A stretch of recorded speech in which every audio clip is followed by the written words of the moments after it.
안녕하십니까. 혼란한 정치 시사의 술을 술술 풀어보는 송국근 혼술 8월 8일 월요일 늦은 시간에 인사드립니다. 자, 박순애 사회부총리 겸 교육부 장관이 오늘 결국 사퇴했습니다.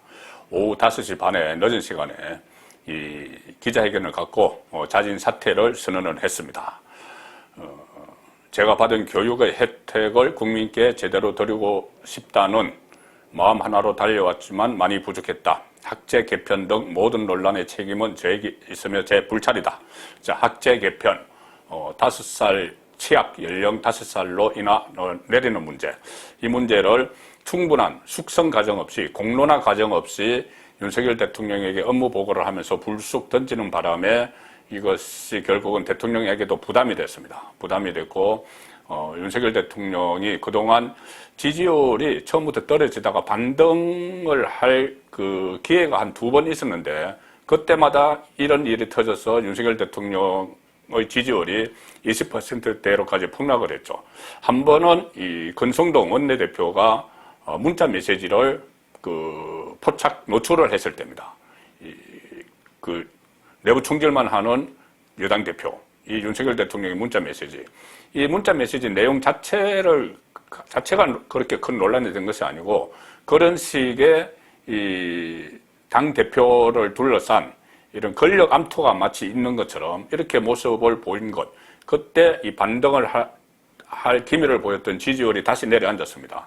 그리고 또 한 번 그 일이 국민의힘이 빠르게 비대위 체제로 전환하면서, 물론 약간의 잡음은 있지만 이준석 대표의 저항으로 그래도 빨리 안정화되어 가는 그런 모습을 보이기 시작을 했는데, 느닷없이 난데없이 이 박순애 장관의 취약 연령을 낮추는 이 발언이 나와서, 공론화를 거치지 않은 채 나와서 학부모들의 엄청난 반발을 샀죠. 그래서 지난주 금요일에 발표된 갤럽 여론조사에서 윤석열 대통령 부정평가가 66%는 나왔는데, 부정평가 이유 중에는 그 문제, 박순애 장관이 불쑥 던진 그 문제 때문에 윤석열 대통령이 잘못하고 있다, 이렇게 평가를 하는 한 원인도 됐습니다. 사실 이 박순애 사회부총리였죠. 교육부 장관 겸 사회부총리인데, 박순애 장관에 대해서는 윤석열 대통령이 상당히 어떤 기대를 건 측면이 있습니다. 뭐냐면은 이 교육 전문가가 아니고, 박순애 장관은 전 장관이 됐죠. 전 장관은 교육 전문가가 아니고 어떤 공기관 평가위원장을 맡았던 이 어떤 행정개혁 쪽의 전문가입니다. 자, 그래서 교육 행정의 개혁 미션을 맡기기 위해서 박순애 장관이 인사청문회를 거치지 않았죠. 그 국회 파행 때문에 거치지 않았는데, 그 전의 전 단계 언론 검증, 그리고 야당의 공세에서 여러 가지 문제점이 드러났습니다. 음주운전 경력 이런 것도 드러났는데, 그럼에도 불구하고 임명을 강행을 했죠. 맡기려는 미션이 있었기 때문에. 그때 이 도어 스태핑에서 김성희 보건복지부 장관 후보자 지금 사퇴했습니다. 그리고 박순애 후보자에 대해서 기자들이 인사 실패라는 지적이 있다 이야기를 했을 때, 그때 나왔던 말이, 아니 그러면 전임 정권 장관 중에 그렇게 훌륭한 사람을 봤느냐, 이 이야기를 해서 또 역풍이 불었죠. 그리고 또 나중에 임명하는 과정에서 김순애 장관에게 언론과 야당의 공격을 받느라 고생 많았다. 자, 이 이야기를 하면서 또 민주당이 시비를 걸었습니다. 자, 그만큼 이 특별한 임무를 맡기고 내각에서, 윤석열 내각에서 부총리까지 시켰는데, 그리고 이렇게 이 신임도 실어줬는데, 결국 오늘 사표를 받은 것은 결국은 자진 사퇴지만은 교체죠, 경질이죠. 이렇게 한 것은 업참마속입니다. 업참마속. 자, 윤석열 대통령 지지율이 떨어지는 상황에서 휴가를 갖고 오늘 끝내고 휴가 마치고 첫 도어 스태핑을 하면서 사실상 인적 쇄신을 예고를 했습니다. 이런 말을 했죠. 일단은 이 인생의 변화를 보였습니다. 그전에는 지지율이 떨어지는 데 대해서 거기에 일희일비하지 않는다, 이렇게 이야기를 했는데, 오늘 아침에는 모든 국정 동력이 국민들로부터 나오는 것 아니냐. 자, 이 지지율을 이야기하는 겁니다. 상당히 국민들로부터 국정 동력이 나와야 되는데 그렇지 못해서 안타깝다는 이야기죠. 그러면서 이 인적 쇄신과 관련해서 필요한 조치가 있으면 하겠다 이렇게 이야기했습니다. 필요한 조치가 있으면 하겠다. 그러면은 박순애 장관으로 그치지 않겠죠. 박순애 장관은 당장 어떤 그 최근의 지지율 하락에 직간접적인 영향을 미쳤고 또 내일 국회 교육위원회가 열립니다. 그러면은 박순애 장관이 여기 출석을 하면은 야당이 엄청난 공격을 퍼붓겠죠. 자, 그러면 또 부담이 되기 때문에 우선 선제적으로 박순애 장관을 경질을 했다. 자, 그렇게 보시면 될 것 같고 일단 내일 그 확대 재생산 논쟁이 확대 재생산 되는 것을 막기 위해서 그리고 앞으로 추가적인 인적 쇄신이 나올 걸로 저는 봅니다. 왜 그러냐면은 필요한 조치가 있으면 하겠다 했는데 이거 하나를 딱 끝낼 수는 없는 것이죠. 그리고 8.15 대사면 8.15에서 아마 그 생계형 사면이 많이 이루어질 거고 뭐 경제사분 그 기업인들도 사면을 하고 정치인들 중에서도 아마 이명박 전 대통령 사면을 하고 김경수는 사면 안 할 가능성이 지금 높은 걸로 보입니다. 김경수까지 사면을 하면은 그것은 뭐 국민 화합이 되는 것도 아니고 그렇다고 민주당 지지자들 윤석열 대통령에게 한 3%, 5% 그 지지를 보내는 사람들이 돌아설 것도 아니고 오히려 다시 보수층의 반발만 사게 됩니다. 김경수 같은 경우는 드루킹 사건이죠. 결국 문재인 대통령이 최대 수혜자인 선거에서 그 이익을 본 그 사건의 당사자인데 지금 윤석열 대통령은 문재인 정권의 그 반칙과 특권 이것에 대해서 수사를 하다가 탄압을 받아서 결과적으로 대통령까지 된 상황인데 취임 후 첫 사면에서 문재인 정권의 비리 의혹 중 상징적인 비리 의혹 몇 가지 중에 하나인 드루킹 사건의 당사자를 사면할 수는 없는 것이죠. 자, 어쨌든 이렇게 해서 사면을 하고 또 8월 17일 100일 취임 100일 되는 시점에 인적 쇄신을 단행을 할 수도 있습니다. 그렇게 해서 이제 동력을 찾으려고 할 텐데 국민들로부터 나오는 국정 운영 동력을 찾으려고 할 텐데 여기서 그치면 효과가 반짝 효과에 그칩니다. 자, 인적 쇄신을 했다고 지지율이 계속 올라가는 건 아니죠. 물론 인적 쇄신을 하고 그 새로운 팀이 새로운 정책을 개발을 하고 이렇게 하면은 계속 올라가지만 그것은 시간이 상당히 오래 걸리면 국정 동력을 빨리 찾기가 힘들죠. 오래 걸리는 데다가 불확실합니다.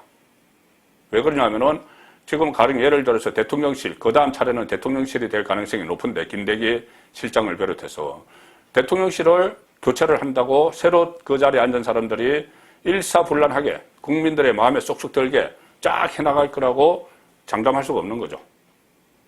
아마 이번에는 이 김대기 정책통인 김대기 대통령실장이 만약에 퇴진을 하게 되면은 거기에는 좀 정치인 출신이 들어갈 가능성이 높습니다. 정무적 판단을 해야 되기 때문에.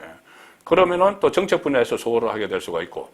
그래서 이 인적 쇄신이라는 것은 단기 효과를 보는 것이고 장기적으로 좋은 효과가 있더라도 시간이 오래 걸리고 또 장기적으로 좋은 효과를 본다고 장담할 수도 없는 그런 상황이죠. 그렇기 때문에 일단은 윤석열 대통령이 앞으로 업참마속 인적 쇄신이죠.